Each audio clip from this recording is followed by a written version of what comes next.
네, 안녕하세요. 이더랩의 김경수입니다. 이 대한금융신문 핀테크 포럼 같은 경우에는 제가 작년에 이제 저 앞쪽에서 앉아서 그때 빗썸 부사장님, 코인원의 대표님, 코빗의 김진아 대표가 앞에서 연설하는 걸 보고 아, 이런 세계가 있구나, 블록체인이란 게 이런 거구나 라고 저는 그때 깨닫고 나서 그때부터 저는 블록체인 관련된 여러 가지 사업들을 진행을 했습니다. 그래서 지금은 그래도 이렇게 대한금융신문에서 주최하는 곳에서 저희가 주관을 맡아서 이 일을 할 정도로 많이 성장했고요. 앞으로도 이런 한국의 블록체인 산업과 여러 가지 이 관련된 것들이 나쁜 길로 빠지지 않도록 좀 좋은 길로 갈 수 있도록 연결해주는 허브 역할을 계속해서 하고 싶습니다. 많이 응원 부탁드리고 많은 참여 부탁드리겠습니다. 그럼 본격적으로 말씀을 드리겠습니다. 시간이 짧으니까 제가 오늘 어떤 주제로 이분들에게 이 얘기를 좀 드려야 되지? 좀 더 그래서 저는 지금 앞에 있는 전문성을 띠는 분들하고는 좀 다르게 커뮤니티 운영자라서 좀 더 커뮤니티 암호화폐 투자자들의 입장에서 지금 현재 상황과 그 다양한 방법들에 대해서 좀 말씀을 드리려고 합니다. 그 암호화폐 시장의 흐름과 국내 투자 시장의 문제점, 그리고 실제 ICO나 이런 거와 관련된 업체들이나 브로커들의 이야기, 그리고 암호화폐 투자 시장이 나아갈 방향에 대해서 좀 소개를 해드리겠습니다. 저희가 하고 있는 일은 그 블록체인 행사를 보통 주관해서 하고 있고요. ICO 정보 제공 앱이나 그 투자 정보 교과서 어플 같은 걸 만들어서 사람들에게 정확한 정보나 메시지를 전달하는 일을 하고 있습니다. 그리고 블록체인 토탈 컨설팅 코인마케팅이라는 회사도 운영하고 있고요. 암호화폐 시장의 흐름에 대해서 좀 말씀을 드리겠습니다. 저희가 이제 파악한 바로는 대한민국 정부의 정책 변화가 1월 11일 날 법무부에서 박상기 법무부 장관이 가상화폐 거래는 도박이다, 그리고 거래소 폐쇄가 목표다, 이 얘기를 하시고 난 다음부터 지금 시장이 이렇게까지 재채기가 나실 정도로 이렇게 안 좋아졌죠. 시장 상황이 이렇게 안 좋아졌습니다. 투자자들 입장에서는 굉장히 그래서 저분을 원망하고 막 사진이 많이 돌아다닐 정도로 굉장히 마음 아파했었습니다. 그래서 2월 14일에 저희가 그 국민청원이라고 하죠. 22만 명의 암호화폐 투자자들이 그 정부에다가 정부는 국민들에게 행복한 꿈을 꾸게 해주었습니까? 라는 주제로 국내 블록체인 암호화폐 시장을 제대로 된 규제와 규율을 통해서 성장시켜야 됩니다라고 이제 발표를 질문을 던졌죠. 그래서 2월 14일 날 홍남기 국무조정실장께서 이렇게 말씀을 하셨습니다. 가상통화에 대한 불법적인 거래 행위를 규제하고 블록체인 기술 같은 경우에는 우리가 육성하겠다. 그런데 지금 문제들이 너무 많으니까 좀 지켜봐 달라, 이렇게 말씀을 하셨습니다. 그래서 지금은 어떤 상황으로 전개가 되고 있냐면 3월 16일에 기획재정부의 김동연 경제부총리께서 그 G20을 참석하고 나오시면서 가상화폐 시장이 전반적으로 안정화되고 있으며 가상통화 쪽은 지나친 과열, 불법 행위에 관심을 갖고 지켜보고 있고 일정한 규제가 필요하다고 생각을 한다. 그리고 블록체인 기술 등은 장려해야 하는 4차 산업 기반 영역이다. 그리고 그걸 폭넓게 지원하면서 제도권으로 건전하게 이루어지도록 부처 간 협의를 계속하겠다라고 말씀을 하셨습니다. 그래서 처음에 박상기 법무부 장관이 말씀하실 때보다 지금은 이제 IMF 총재를 만나면서 김동연 부총리가 암호화폐 규제에 관련해서 전 세계적인 이슈로 같이 좀 끌고 나가자, 이런 식으로 발전하고 있는 과정이고요. 정부 쪽의 이야기를 여러 가지를 들어보면 처음에는 정부 내부에서도 도대체 이걸 어떻게 해야 할지, 과연 우리가 이 문제를 어떻게 헤쳐나가야 할지를 잘 몰랐었습니다. 근데 지금 많은 논의와 협의와 연구를 통해서 점점점 이 산업 발전에 우리가 어떤 위치를 차지해야 될지를 고민하고 있는 걸로 전해지고 있습니다. 그래서 이 뉴스에 대해서 제가 좀 여러 가지로 수집을 해봤습니다. 그래서 3월에 저희가 김동연 부총리가 G20 재무장관 회의에서 국제 공조의 필요성에 대해서 발표를 했고요. 지금 4월이죠. 4월에 G20 재무장관 회의와 IMF 연차 총회에서 암호화폐는 규제보다 블록체인 기술 발전을 위해서 기존 금융 인프라에 적용하는 쪽에 대해서 논의를 하고 있습니다. 그리고 김동연 부총리가 다녀오시면서 하신 말씀이 6월에 국제금융 컨퍼런스를 열겠다. 세계 최초로 국가 주도에서 암호화폐 논의를 하는 포럼을 만들겠다라고 말씀을 하셔서 6월 14일로 예정이 되어 있습니다. 그래서 6월, 7월에 국제금융 실무회의를 하면서 재무장관 회의를 같이 예정입니다. 국제 사례와 논의를 통해서 과세 방안 및 제도권 안착, 또 구체적인 논의를 진행 예정이고요. 세법 개정안이 발표 예정인데 이거는 지금 예상하는 시나리오입니다. 7월, 8월에 그 암호화폐와 관련된 블록체인과 관한 과세 개정안을 예상할 수 있는 시나리오고요. 9월에는 이 정부가 예산안을 국회에 제출할 것 같습니다. 그리고 10월에 재무장관 회의가 한 번 더 있는데 그때 본격적으로 최종적인 논의를 아까 전 발표자님들께서 말씀을 하셨는데 11월에 G20에서 뭔가 이 합의가 정확하게 이루어지는 것보다는 이 암호화폐와 블록체인 기술의 발전과 건전한 금융 환경 조성, 그리고 국제 공조 사항을 여러 가지로 채택을 해서 구체적인 내용들을 가이드라인을 어느 정도 제시할 수 있는 회의가 되지 않을까 이렇게 예상해 볼 수 있습니다. 그리고 12월에 저희 세법 개정안이나 예산안이 국회 통과에 이제 진행할 수 있겠죠. 라고 이제 이렇게 뉴스를 좀 그려봤습니다. 그리고 블록체인 정치 마케팅인데 저희가 그러니까 한국에서는 지금 이 블록체인이라는 이름으로 마케팅을 하는 회사가 굉장히 많아졌습니다. 일반적인 기업도 그렇고 특히 이제 정치인들이 많이 활용을 하고 있는데요. 서울시에서는 암호화폐 S코인을 만들겠다 이렇게 발표를 하셨고 이더리움 창시자 비탈리 부테린이 대한민국 국회에 얼마 전에 왔습니다. 근데 송희경 자유한국당 의원께서 직접 만나셨죠. 좀 재밌는 사진인데 실제로 이더리움이라는 가상화폐를 만든 그 창시자가 대한민국 국회에서 이렇게 의원들을 만나고 있는 그런 일들이 벌어지고 있습니다. 과거에는 상상도 못했죠. 이런 일들이 실제로 벌어질 줄. 그리고 구미시에서는 구미시장 예비 후보님께서 구미시를 블록체인의 기술의 성지를 만들겠다 하고 20대 30대랑 토론회도 개최하고 많은 좋은 쪽으로 이끌어가려고 하는 건데 과연 블록체인에 대해서 많이 아실까라는 고민을 하고 있어서 어떻게든 사회적으로 이슈를 만들고 같이 배워나가는 그 과정 자체는 굉장히 소중한 시간이라고 저는 생각을 합니다.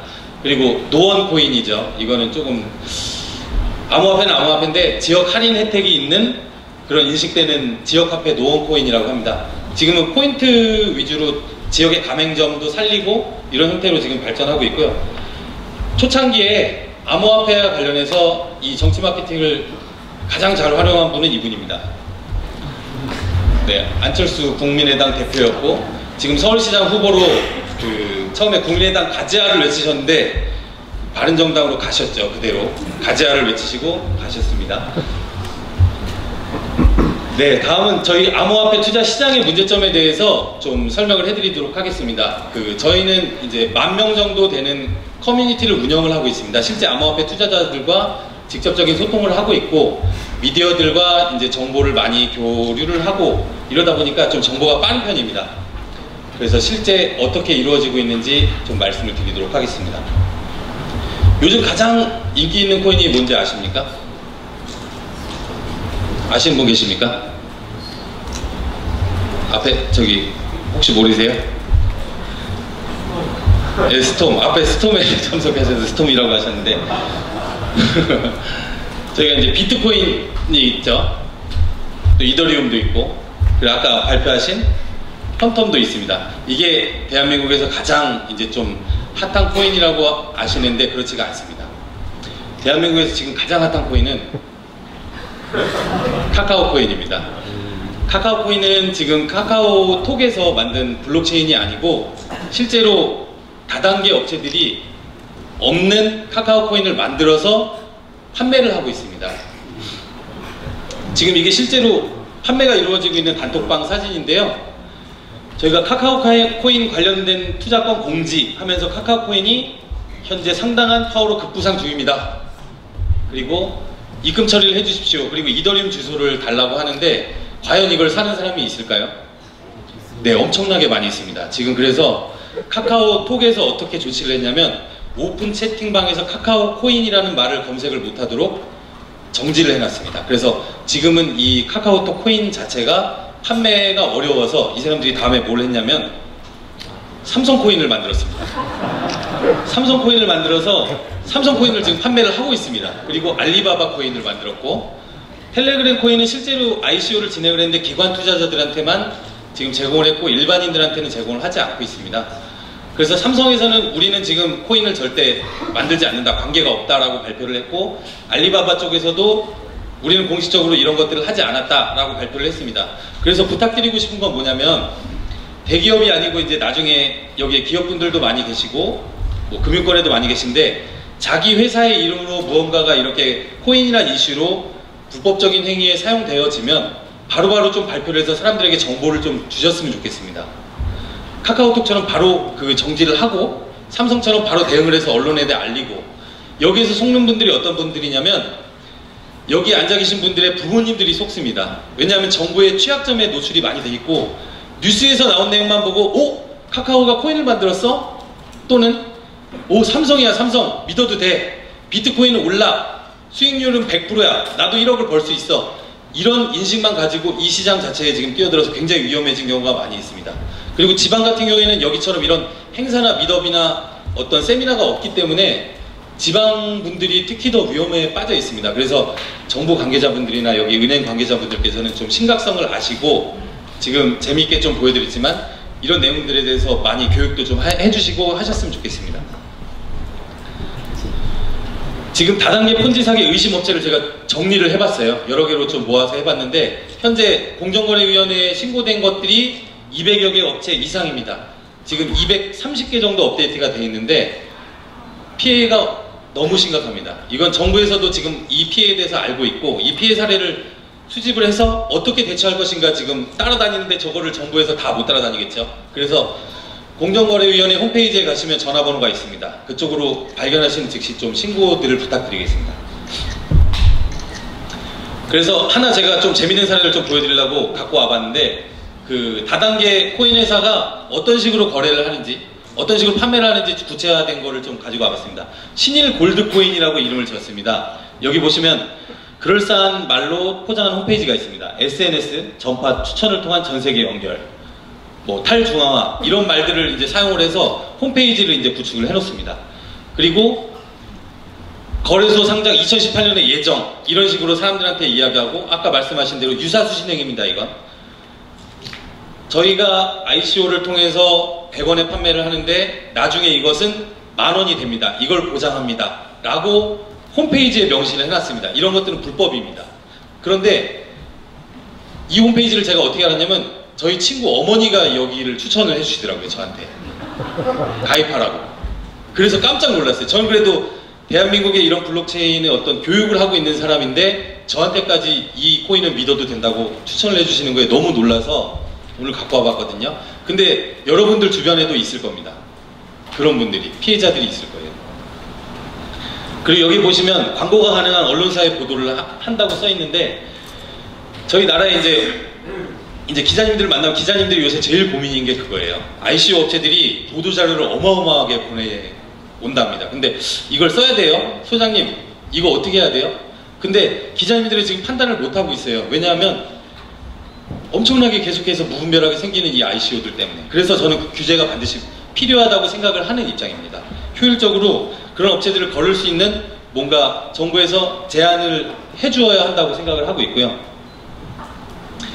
마지막에는 여기 보시면 제일 위에 이 파는 아이템은 코인으로 바뀌었는데, 옛날 옥장판에서 코인으로 바뀌었는데 방식은 똑같습니다. 다이아몬드, 뭐 골드, 실버, 이런 식으로 다단계 형식으로 지금 판매를 하고 있습니다.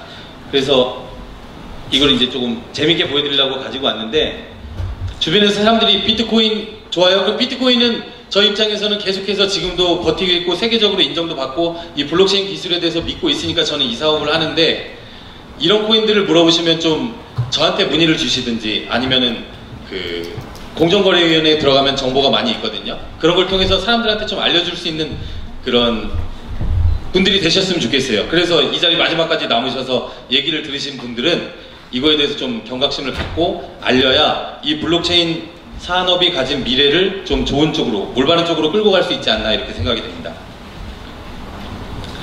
여기는 마지막으로 그 피해자분들이었는데, 마이닝맥스 채굴 사기 2,700억 사기를 당해서 지금 회장은 도망갔습니다, 미국으로. 그리고 이쪽에 뭐 1조 원대의 사기도 있었고요. 다단계가 지금 굉장히 심각하다는 뉴스들을 좀 가지고 와봤습니다.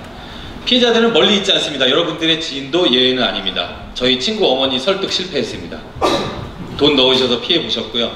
저 아는 누나도 당했습니다. 이거는 멀리 있지가 않습니다. 여러분들의 가족, 여러분들의 친구가 될 수 있으니까 항상 생각하시고 좀 외부에도 많이 알려주시고 그렇게 해주셨으면 좋겠습니다. 자, 다음은 제가 거래소의 문제점에 대해서 좀 투자자 입장에서 편하게 좀 말씀을 드리겠습니다. 근데 좀 조심스러운 거는 오늘 저는 거래소 분들도 초대를 했거든요, 실제로. 그래서 여기 좀 안면이 있으신 거래소 분들도 있고 그런데 이 불편한 얘기지만 명확하게 좀 짚고 넘어가야 될 것 같아서 좀 말씀을 드리려고 합니다. 이거는 저희가 최근에 삼성증권 아시죠? 삼성증권 그 우리사주 사태. 근데 그거와 조금 유사한 사례일 수도 있는데 좀 다르지만 캐셔리스트라는 국내 암호화폐 거래소입니다. 암호화폐를 1200만 원어치 출금을 했는데 5번을 암호화폐를 내줬습니다. 이 거래소가. 그래서 이게 뭐지 하고 이 사람은 깜짝 놀랐겠죠. 근데 이런 출금이 이날 새벽 4시부터 다음날 정오까지 계속 이어졌습니다. 그래서 엄청난 부자들이 저기서 탄생을 했습니다. 실제로. 그래서 자기들도 놀라서 계속 출금을 하고 이렇게 되는데 거래소가 실제로 그걸 인지를 하지 못했고 어떻게 됐냐면 업비트에서 먼저 그걸 알아버린 것 같아요. 먼저 그쪽에서 알았는지 모르겠지만 업비트에서 갑자기 10% 정도 급락을 했습니다. 저렇게. 왜냐하면 캐셔리스트에서 중복해서 출금한 암호화폐를 그 사람들이 어떻게 하겠습니까? 네, 팔죠. 전부 팝니다. 전부 팔아서 갑자기 잘 가고 있는 밑에 보시면 그 전날 전전날에도 계속 상승장이었거든요, 요새. 근데 갑자기 저렇게 파란불이 엄청나게 떨어졌고 업비트에서는 바로 그 자리에서 공지를 했습니다. 공지를 해서 특정 거래소에 입금하는 건 지금 막겠습니다 라고 이제 공지를 해버리니까 빗썸, 뭐 코인원, 코빗 이런 거래소들 말고 업비트만 저렇게 더 떨어졌어요, 밑으로. 깜짝 놀라서 우리 업비트 거래소에 문제가 있는 거 아니야? 라고 이제 사람들이 공포 심리 때문에 매도로 가격이 저렇게 하락을 했는데 캐셔리스트에서 이제 공지를 냈습니다. 금일 24시까지 반환하지 않을 경우 민형사상의 책임을 물을 예정이며 늦어지는 기간만큼 이자에 대한 손해배상도 청구할 예정이오니 반드시 유의하기 바랍니다. 사태 해결보다는 돈부터 돌려달라. 오입금은 자기들이 했는데 돈부터 돌려달라라고 이제 강력하게 민형사상까지 갖다 붙이면서 하니까 사람들이 어떻게 했냐면 이 주소로 그날 24시까지 거의 대부분 회수가 됐습니다. 대한민국 국민들이 참 착한 사람들이 많죠. 두 번째 사례는 야피안에 대한 이야기인데요. 저희가 야피안이라는 거래소는 그 2017년 4월에 55억 원 해킹 사고를 좀 당했습니다. 그래서 어떡하지 고민하다가 사람들한테 여러분 우리는 공동체입니다. 여러분들이 조금씩 저희한테 나눠주십시오. 손해를 같이 나눕시다. 그리고 암호화폐 거래소도 그 암호화폐를 고객들의 계좌에서 전부 인출해 갑니다. 이런 재밌는 상황 되게 우습죠. 근데 실제로 이 일이 발생했는데도 소비자들은 그거라도 감지덕지 해야지. 그리고 그때 비트코인이 올라갔습니다 또. 그래서 보유하고 있는 게 어느 정도 상세가 됐는데 이 거래소에서 유빗이란 이름으로 업체를 바꿨어요. 업체를 바꿔서 운영을 또 해갑니다. 그냥 이미지를 바꾸고. 근데 밑에 보시면 사업자가 야피안입니다. 주식회사 야피안으로 되어 있는데 이름만 유빗으로 바꿨습니다. 그 다음에 뭘 했냐면 2017년 11월에 DB손해보험에 CLI 사이버 안전보험에 가입을 하고 12월에 172억 원을 또 해킹을 당합니다. 이 거래소에서. 유빗이라는 거래소입니다. 해킹을 당하고 나서 이번엔 파산 신청을 합니다. 여기서 파산 신청을 하고 우리는 못합니다. 그래서 소비자들이 어떻게 했냐면 어떻게든 이거는 유지해야 되니까 자기 암호화폐라도 돌려달라. 근데 돌려주지 않습니다. 여기서 돌려주지 않았고 현재까지 이게 해결이 안 된 상태에서 코인빈이라고 우리는 다시 태어나겠습니다. 그리고 이름을 또 바꿔요. 코인빈. 그런데 제가 좀 추적을 해봤습니다. 제일 밑에 보시면 코인빈이라는 거래소가 같은 회사, 같은 건물, 같은 사무실입니다.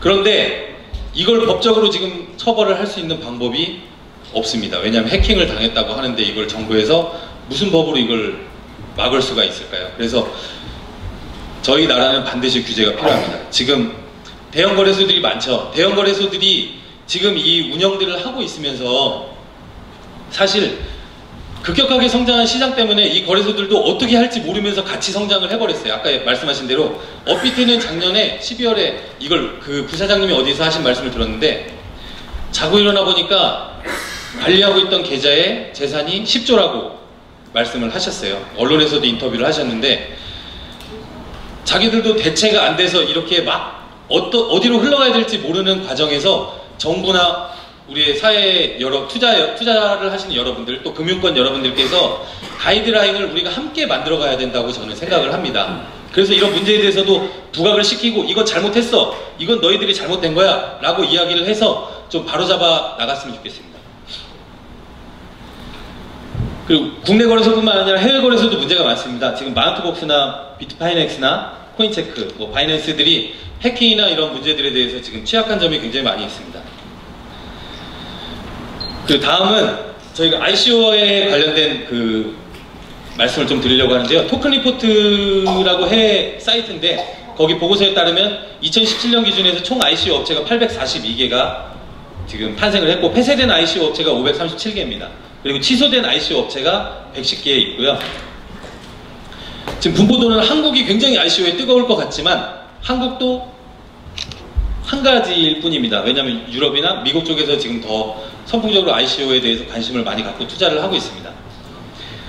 그리고 ICO 업체들이 지금 잘못된 사례에 대해서 말씀을 드릴 건데요. 센트라인데 지금 메이웨더가 광고를 하고 실제 비트코인이나 이더리움을 카드로 결제할 수 있다라고 이제 광고를 해서 지금 허위 광고로 해서 SEC에서 체포를 당했죠. 대표가 지금 과대 광고로 체포를 당했습니다. 그래서 이게 1,600원 하던 게 지금 20원입니다.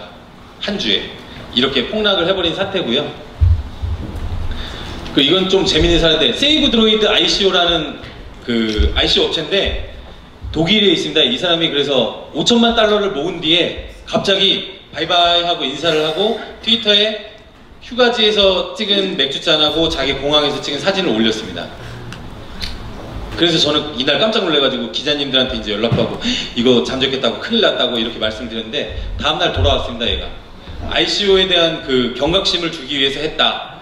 그런데 사람들은 엄청나게 실망을 했죠. 왜냐하면 자기 돈을 막 5억씩 투자했는데 얘가 날라버렸는데 대책이 없죠. 잡을 방법이 없습니다.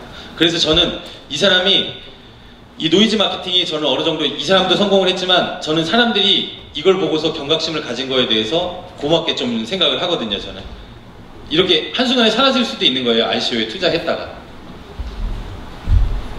그리고 ICO 브로커에 대해서 좀 말씀을 드리고자 하는데, ICO 넘어갔네. ICO 브로커들이 국내에서 어떤 식으로 활동을 하냐면, 아까 다단계 형태로 좀 유사하게 활동을 합니다. 그 카카오톡이나 텔레그램을 만들어서 실제로 기관 투자를 받았다라고 얘기를 해서 자기가 프리세일로 뭐 몇 프로의 커미션을 받고 판매를 지금 실제로 많이 하고 있습니다.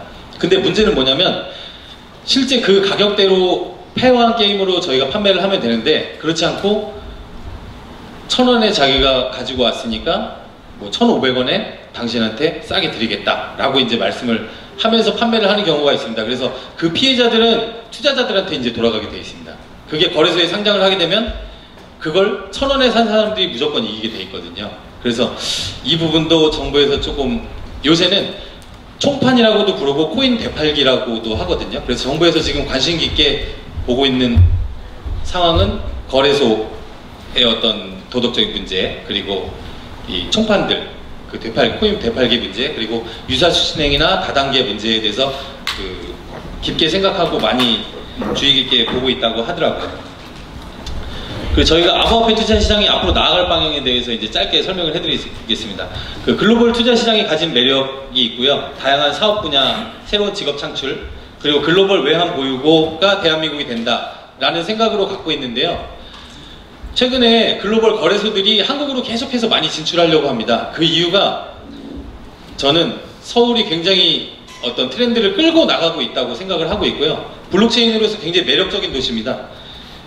입출금이 지금 뭐 저희 같은 경우는 뭐 업비트에 입출금이 안 된다, 된다 이런 걸로 지금 얘기를 하고 있는데, 실제로 그 중국 거래소들이 들어오면 외화가 반출이 되는 게 아니고 세계 시장에 여러 가지 그 돈들이 국내로 다 모여들어서 국내가 이런 어떤 예를 들어 스위스처럼 정말 스위스처럼 그렇게 강국이 될 수도 있다고 저는 생각을 하고 있습니다. 실제로 그리고 정부도 지금 입장이 많이 바뀌고 있는데 아까 말씀드린 것처럼 그런 가능성도 배제하고 있지 않다라고 저는 생각을 하고 있습니다. 그리고 지금 시간이 짧은데 원래 이런 얘기를 저희가 여기서 하면 안 되는데 이쪽 대한금융신문에서 조금 번외로 실제 투자를 하고 계신 분들이 오실 수도 있으니까 좀 좋은 꿀팁을 좀 달라 이렇게 말씀을 하시더라고요. 그래서 저는 실제로 작년에 비트코인을 투자해서 그 비트코인으로 돈을 벌어서 지금 이 사업을 유지를 하고 있는 거거든요. 실제 암호화폐 투자자입니다. 저는. 근데 지금은 물론 하고 있지 않지만 암호화폐라는 건 사놓고 가짜 한다고 이게 올라가는 건 아닙니다. 지금 시장에서는 더 그렇고요. 버틴다고 해서도 되는 게 아니고 전문적으로 공부하고 연구하고 그 정보를 빠르게 습득해서 그거를 적용을 해야 된다고 생각을 합니다. 그래서 몇 가지 방법을 간단하게 좀 설명을 해드릴게요.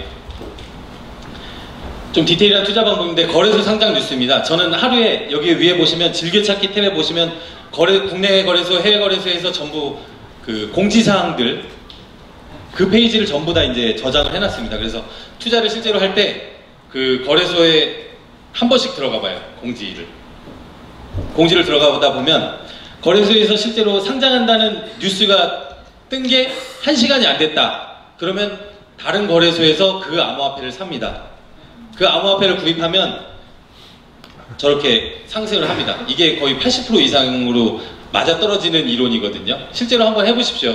그 암호화폐를 투자하지 않으신 분들은 암호화폐를 아무거나 이름이 예뻐서 예를 들어서 이름이 예쁘다고 사고 이 사람 만났다고 사고 이렇게 하지 마시고 기본적으로 이 정도 뉴스는 서치하면서 이 투자를 해야 된다고 저는 생각을 하고 있습니다.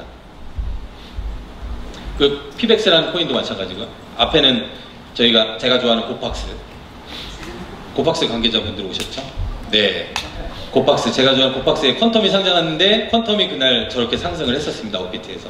그 피백스도 마찬가지고 그리고 다음 방법은 아까 재정거래가 외환거래법 위반이라고 하셨는데 그래서 대안으로 저는 국내 거래소에서 재정거래가 가능한 걸 알려드리겠습니다. 국내 거래소가 20몇 개가 있습니다. 국내에도. 그런데 거래량이 많은 거래소가 있고 거래량이 적은 거래소가 있습니다.